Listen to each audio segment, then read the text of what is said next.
trip out to Birdsville, and it's a big trip for us. It's 28 hours each way, but it's all about how we found it, I guess. So how'd you found it, Meerkat? It was really exciting, but the most important thing I found was riding on the gravel with the rills. What's a rill? The rill is where you have the rut at the bottom, and then the rill is where the cars have built up the gravel and sand and rocks to make it really quite dangerous riding, and you have to keep within the rut. If you get onto the rill, it can be really quite dangerous. It's very loose gravel, isn't it? I mean, it's very loose, marbly gravel in the centre of the rills. And just learning the techniques to ride on that and how the knobbies will grip into it, standing up so you can see further into the distance. That was all a big learning curve for me, but I feel on the that Africa Twin? On the Africa Twin, and I thought it was really important. How was the auto? Fantastic. Really, really was fantastic. I have to say... Just didn't think about the gears at all? Yeah, you didn't have to think about the gears or the bike. You just felt confidence in it, and the tyres just supporting you all the way. It was really you and your skill that kept you out of the rills. And what is the skill to get out of a rill? Concentrating, looking far ahead, steering with your knees. That's really important. First day of the return journey, Birdsville to Betoota. We voted to go back there because the place was so awesome and the ride on the Gibber rocks was fantastic. You know, it's not hand-eye coordination, it's hand-eye-knee coordination that keep you going up. Yeah, I've known these techniques for quite a few years, but I think this trip for me perfected my avoidance of small obstacles, so rocks on the track or putting the tyres within 100 mils of where I wanted them. I started to get more and more skillful at that, using the knee push technique, keep my knees locked on the tank and my hands relaxed on the bars. I think I really improved on this trip technically for that. I think also the standing up, you have to stand up. Yeah, you can't do that kind of riding sitting down. It's kind of weirded out. Yeah, and then the people aspect of the trip? I find a huge difference in the people. I mean, when they talk about Australia and the Great Dividing Range, that's not just... geography. It's not just a bunch of rocks. It's a difference in the people on the coast and the people inland. Yeah, I think coastal people are just globalized, even though they say they're Australians. They're sort of just global people. A lot of the larger towns are, you know, they've tried to become that way as well. It's when you get to the small little places, you know, when they say population 10 or 3 or something like that, you get some really interesting characters. Yeah. And, you know, just genuine, honest, down-to-earth people, they were fantastic. I love that side of it. Yeah, and I think that starts a long way past the signs. You pass signs that say, welcome to the Outback, and that is totally not the Outback. Yeah. By the time you get to the area where it's the Outback, there are very few signs, and the ones that you do see are hilarious. But the Outback people have got that lost Oz culture for me. They've got sort of essence, I guess, of the ringer cowboy essence in them, in a way. And a real sense of pride in their patch. It's, I really found that they were really proud to tell you about what there was to see, what had happened, you know, just a little bit of history.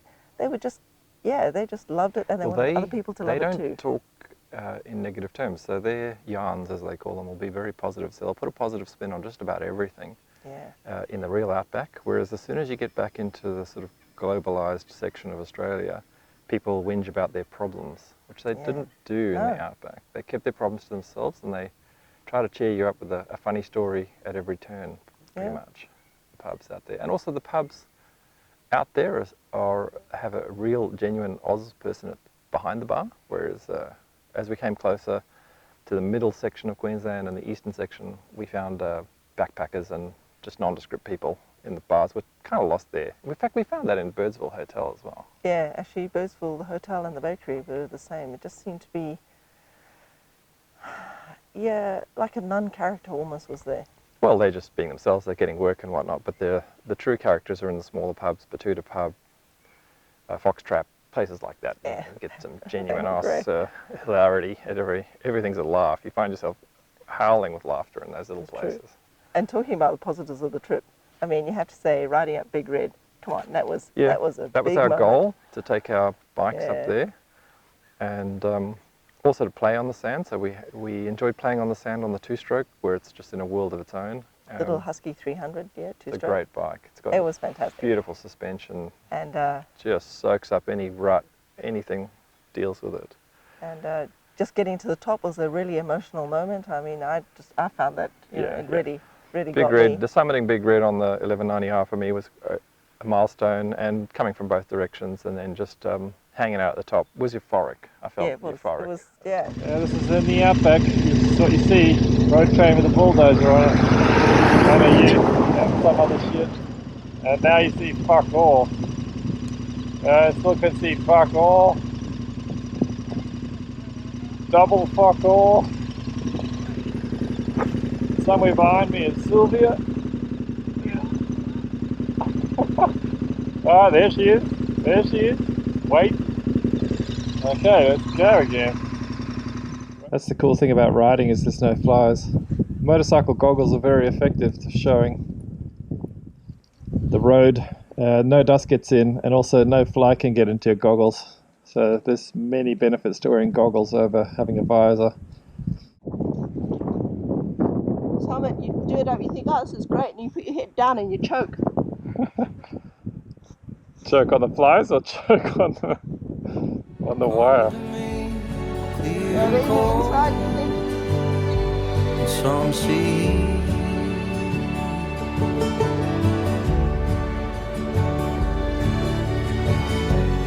Watch the world spinning away.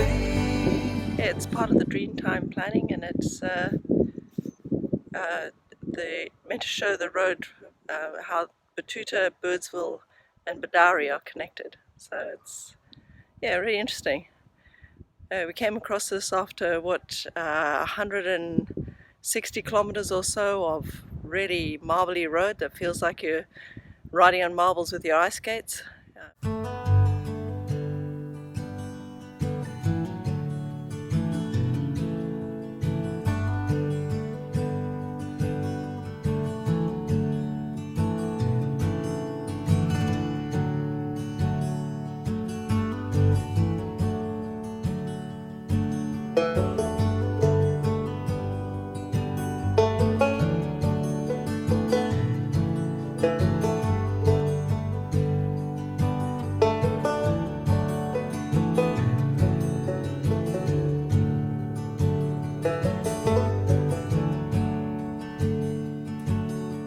Remember when our songs were just like prayers, like gospel hymns that you called in the air. Come down, sweet reverence, unto my simple house and ring.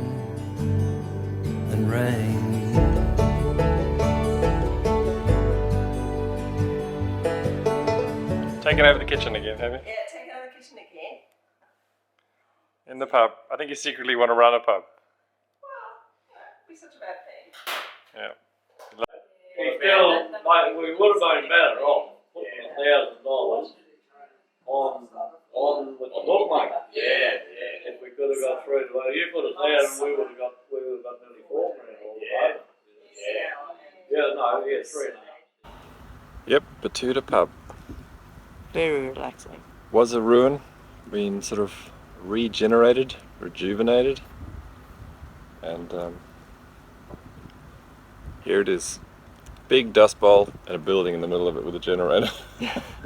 Yeah, but the hospitality is great. It's so peaceful out here. Genuine Aussie outback people.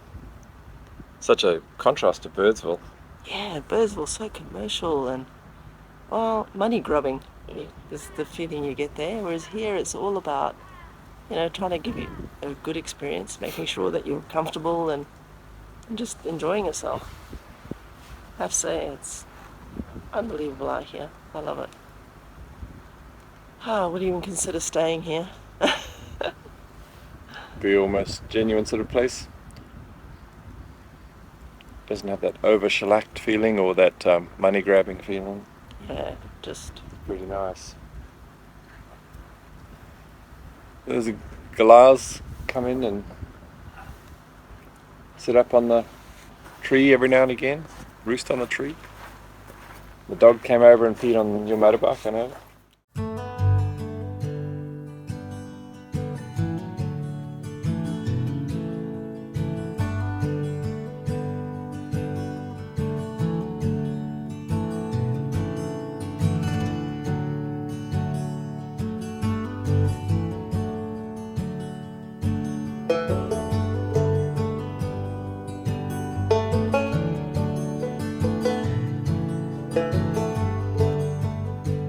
Day 2 of the return journey over the Gibber rocks through the Channel Country, and we're hoping to stay at Cooper's Creek tonight, but maybe choose a different campsite.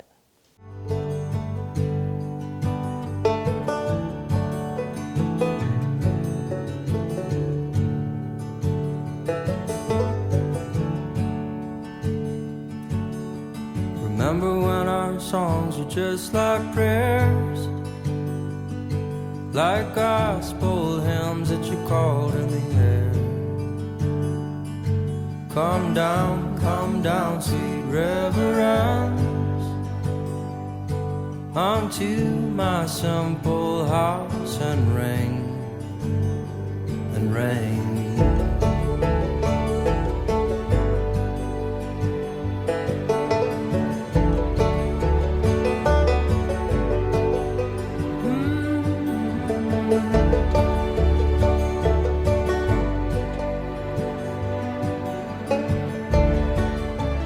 Finished the road trip, the section from Birdsville to Windora on the dirt through Betoota, and here's Meerkat 1. And how do you feel about that? I'm alive! No, it was really good. Today I felt that I was a lot more in control. I could handle the rills when I got into them if I accidentally did get there. In some cases you just had to be there. And yeah, you just power on and keep the balance up and control with your knees. It was great. No, really, yeah, I feel that it's all coming together for me here. Getting used to the throttle. Yeah, it's just, yeah, it's all just coming together. Your friend here. Yeah, myself and the rill seeker. Are you saying thrill seeker or rill seeker? No, rill seeker. Rill seeker. And what's a rill? A rill is the mound of gravel in the middle that the cars and caravans push up there as they go past, and it's dangerous for everybody. My baby here likes searching them out, and I steer her off them. Africa Twin, Meerkat 1. Good job, Sylvie. Thanks. Okay, what's going on here? We've got our water. Just come off a long section of dirt. We've got to hydrate, so get these electrolyte tablets. These are used by cyclists to replenish lost body salts. And we'll put those in the water.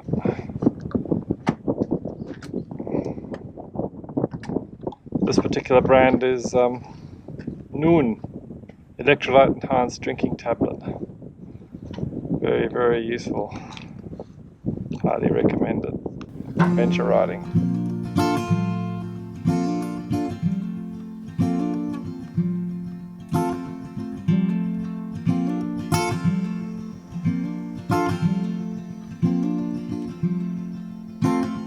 Turning on the grain again,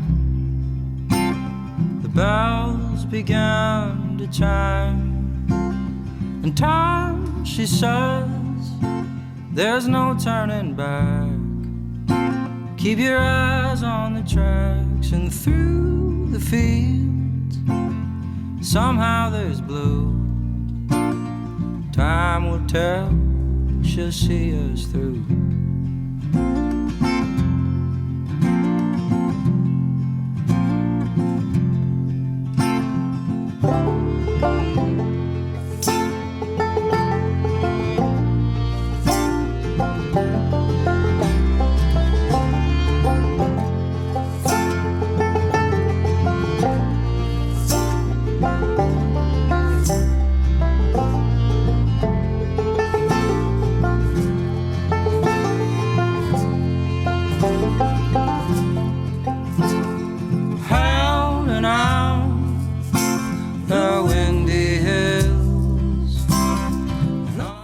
decided to go for showers in Windera before we left, and now we're riding through Kulpi and hoping to make it to Kaladi for the night.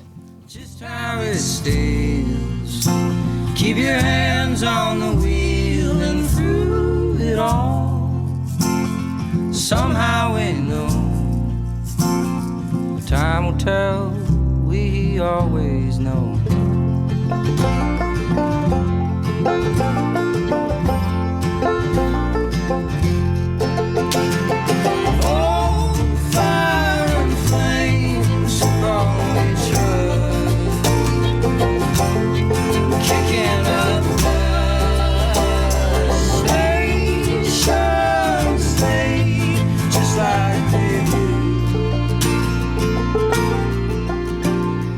Time will tell, we always know.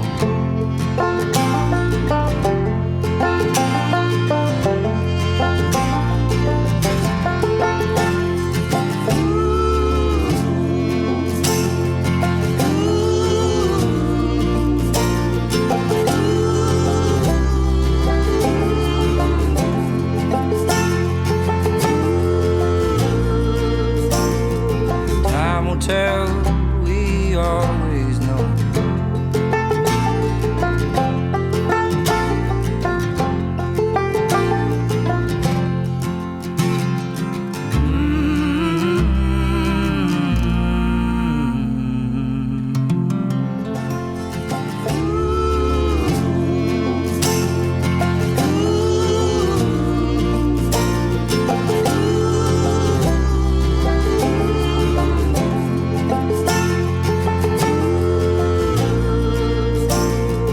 Time will tell, we always know.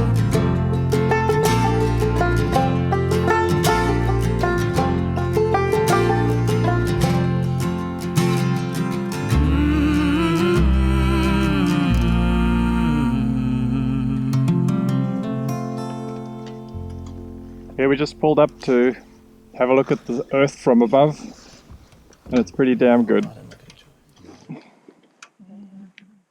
And Miss Meerkat here, and her Africa Twin.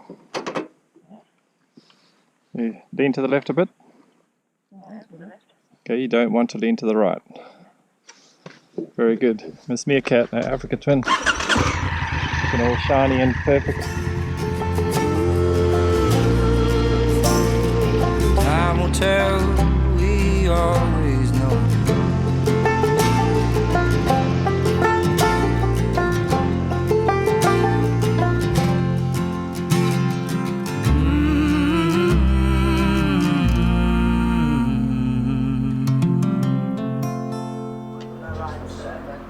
Oh yeah, it's red now, yeah. That's the orange one, yeah. Oh, it's the orange one. Tiny bite. Cool, thanks for that. We got tanks here, we drink tank water, and we have a cola filter that filters out any cola or anything like that. Good on one side. Okay. I haven't done the family tree on the other side.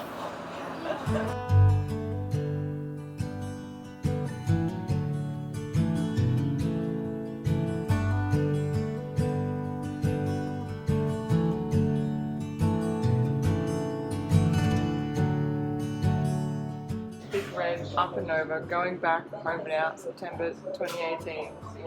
Rode the Thrill Seeker Honda Africa Twin there and back. It's the Real Seeker, not the Thrill Seeker. I thought it was real. Actually stayed in a little interesting place called Foxtrap. And today our trip is going to be through Charleville, Mitchell, and hoping to make it as far as Muckadilla. We've been told there's a good campsite there.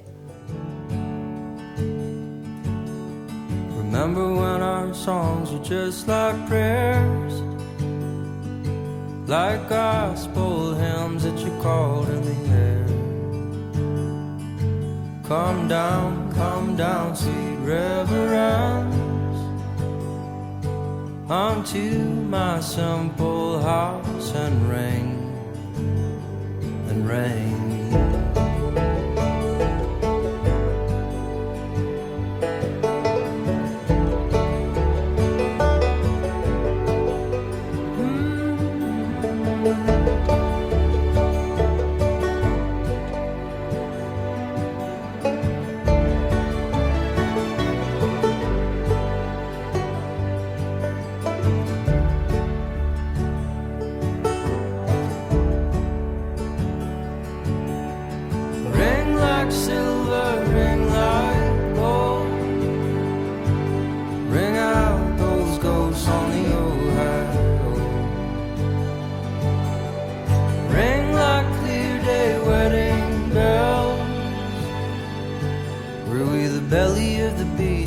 sword that fell.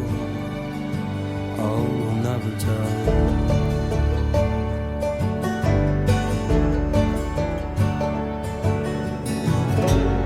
Come to me, clear and cold, and some sea.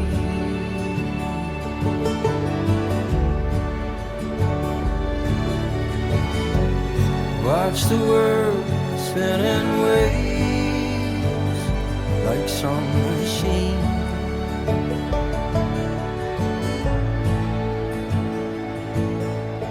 I've been crazy, couldn't you tell?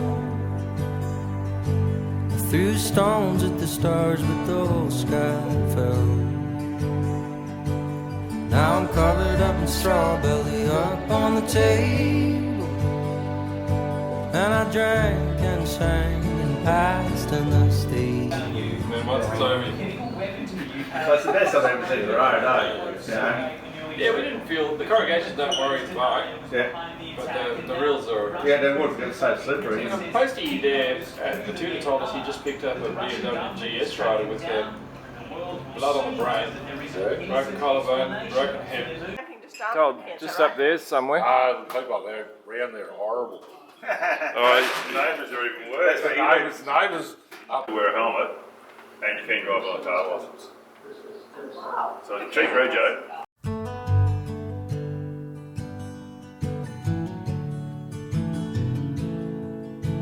Today we're riding from Makadilla through Roma, Chinchilla and hoping to make it to Crow's Nest. It's meant to be a bike-friendly town.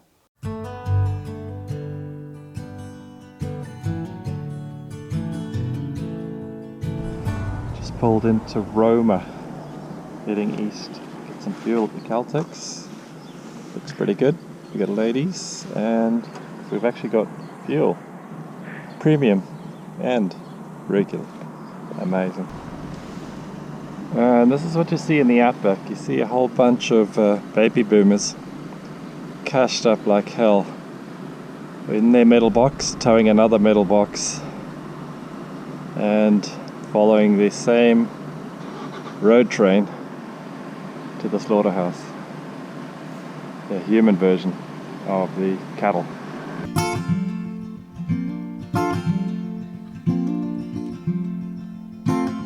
Turning on the grain again,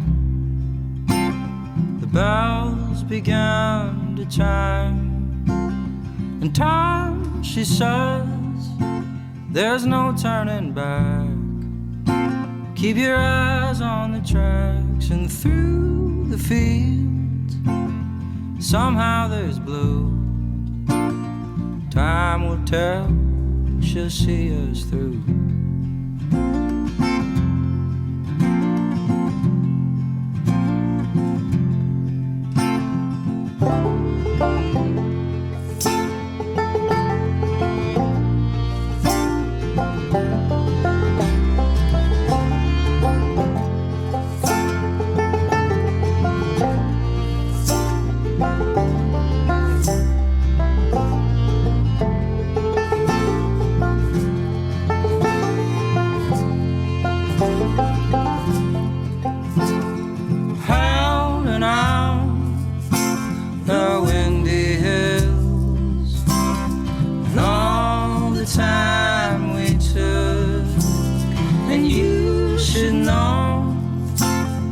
Just how it stays. Keep your hands on the wheel, and through it all, somehow we know. Time will tell, we always know.